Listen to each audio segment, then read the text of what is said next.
Krško je doma pričakalo nogometaše Gorice, letošnje 3 tekme so se vedno končale z zmago domačega moštva, tokrat pa je goriška ekipa tekmo pričela bolje. Tole je bila že akcija iz 11. minute po podaji. Z leve je bil na pravem mestu Andrej Kotnik in zatresel mrežo za prednost Goričanov 0:1.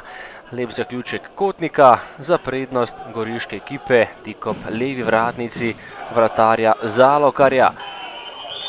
Še napad za Goričane, tokrat je streljal Nunič, ki je bil najspretnejši z glavo, ampak Zalokar je strel zadržal.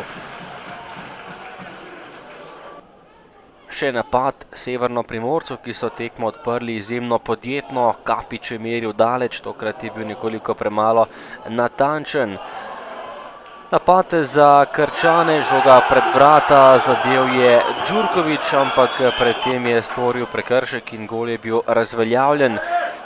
Đurković nevaren še enkrat, tokrat obramba Sorčana, potem pa še Volarič pred vrata, ampak goriška ekipa je žogo uspela izbiti v kot. Ob koncu prvega polčasa še napad za Goričane, poizkus daleč in prečka se je stresla po strelu Nuniča. Nato še izjemen strel Urbanča in izjemna obramba Sorčana, ki je žogo uspel odbiti v kot.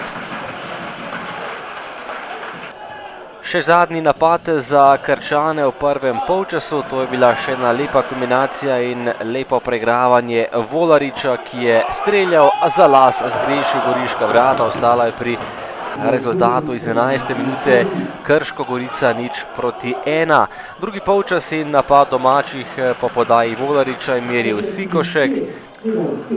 Potem kombinacija Goričanov in skoraj da na koncu avtogol Pušavarja rešil je tole situacijo Zalokar, ostala je pri prednosti Gorice z minimalnih 0:1. Odaleč je streljal Nunič in zgrešil domača vrata. Nato kombinacija Krčanov, Žinko je sprožil pravo bombo, tokrat visoko čez gol. Že v naslednji akciji v 85. minuti pa nevaren protinapad za Goričane. Marko Nunič je udaril takole odaleč in lepo zatresel mrežo za prednost gostov 0:2. S tem je bila tekma tudi odločena, Krčani so zapravili kar nekaj lepih situacij, lepih priložnosti, žoga je končala v mreži in Nunič je zatresel za prednost Gorice.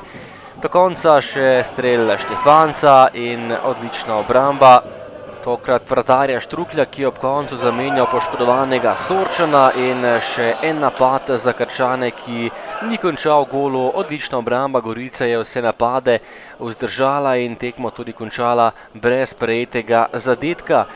Tekme je bilo konec, Krško 0, Gorica na koncu 2, 3 točke za Goričane, s katerimi še vedno ostajajo v boju za 3. mesto, 5 točk zaostanka pa imajo za 3. uvrščenimi Domžalami.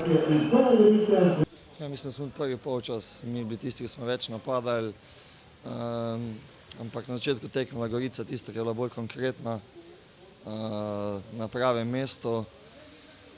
Tako da so tudi zaslužno povedali na prvi center. Mi smo imeli cel kup, ampak smo bili pa malo konkretni. Tako da smo preslabo smo šli v tekmo, Gorica preizkušena ekipa to kaznovala.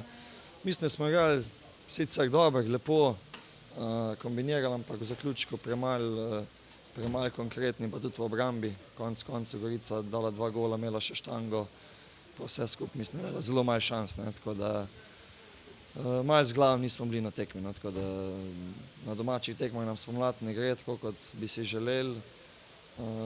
Moramo se sestaviti in v zadnjih 2 tekmah pokazati več. Malete, danes mi smo ostale tekme smo probali nekaj igrati, se nam ni šlo. Danes smo se odločili drugače, da zapremo bolj zadevo in sem vesel, da so igralci pokazali reakcijo glede na slabo tekmo proti Domžalam, da smo dosti boljše reagirali v določenih momentih tekme. Bila je težka tekma, tudi Krško je pokazalo, da je doma zelo nevarno, vendar nam je izšlo in mislim, da smo s to zmago zelo zadovoljni. Potrdili smo 4. mesto, kar je za nas velik uspeh in Tako da smo nekako postavili piko na i na dobro delo v celi sezoni. Zdaj tretje mesto, bomo videli, ni odvisno od nas, ne, mi bomo se potrudili še te 2 tekmi, da odigramo po naših najboljših močeh in da probamo nesti še kaj točk.